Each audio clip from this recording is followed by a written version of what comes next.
मुख्यमंत्री फडणवीसांच्या उपस्थितीमध्ये एक बैठक सुरू आहे। उच्चस्तरीय सुरक्षा आढावा या बैठक आता सुरू झालेली आहे।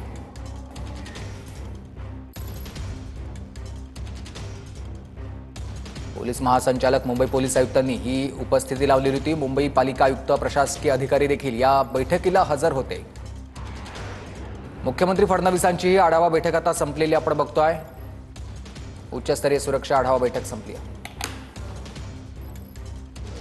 कलेक्टिव्ह आणि कोऑर्डिनेशनमध्ये ठेवून सगळ्यांना या ठिकाणी सुरक्षेच्या दृष्टीने उपाय करणे आणि त्याचबरोबर वेळोवेळी लोकांना देखील सूचना की लोकांनी पॅनिक होऊ नये आणि सुरक्षेची काळजी कशी घ्यावी त्या बाबतीत मॉक ड्रिल देखील काही ठिकाणी झाले, अन्य ठिकाणी देखील मॉक ड्रिल होती आणि म्हणून त्या सूचना देखील लोकांपर्यंत पोहोचल्या पाहिजे। त्या सायरनच्या माध्यमातून देखील असतील किंवा अन्य मोबाईल ॲपच्या माध्यमातून देखील आपल्याला त्यांना अलर्ट करता येईल लोकांमधलं पॅनिकनेस घालवण्यासाठी। आणि त्याचबरोबर कोस्टल एरिया जो आहे आपला तो अलर्ट करणे, कोस्टल सिक्युरिटी आणि आपले पोलीस यांच्यामध्ये देखील कोऑर्डिनेशन ठेवणे, कोस्टल डिस्ट्रिक्टला देखील जो फंडिंग आहे ते सुरक्षेसाठी तो देखील मोठ्या प्रमाणावर त्यांना त्याची पूर्तता करणे आणि सुरक्षेच्या दृष्टीने जे जे काही आवश्यक आहे हे सगळं उपलब्ध करून देणे अशा बाबतीमध्ये चर्चा झालेली आहे। त्याचबरोबर 2-3 दिवसात एअरफोर्स,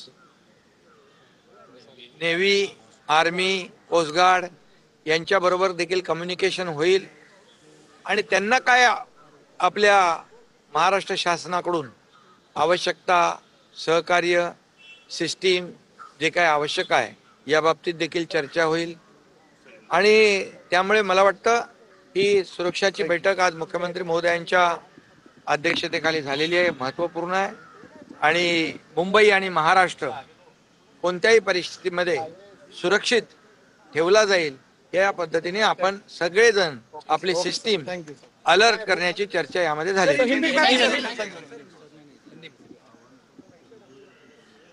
आणि त्याचबरोबर असंही ठरलं की काही खोट्या बातम्या सोशल मीडियाच्या माध्यमातून काही खोट्या बातम्या पसरवल्या जातात, त्याच्यावर देखील तो खरा म्हणजे गंभीर गुन्हा आहे आणि त्याच्यावर देखील कडक कारवाई झाली पाहिजे अशा प्रकारचा देखील निर्णय झालेला आहे। आणि लोकांनी देखील आम्ही जनतेला, लोकांनाही आणि सगळ्यांनाच आवाहन करतो, विनंती करतो की तेही चर्चेमध्ये आलं की जे काय आता आपलं army, air force, navy, coast guard, police जे काही आपण ही तयारी करतोय, मुवमेंट असेल त्याचं चित्रीकरण करून व्हिडिओ काढून ते देखील प्रसारित करू नये, हे देखील सुरक्षेच्या दृष्टीने घातक आहे आणि अशा प्रकारचं देखील नागरिकांनी देखील त्याचं चित्रण करून, व्हिडिओग्राफी करून त्याचं प्रसारण करू नये। या ज्या काय आपल्या मुवमेंट आहेत ज्या सुरू होतील तयारीच्या दृष्टीने त्याचंही चित्रण करू नये।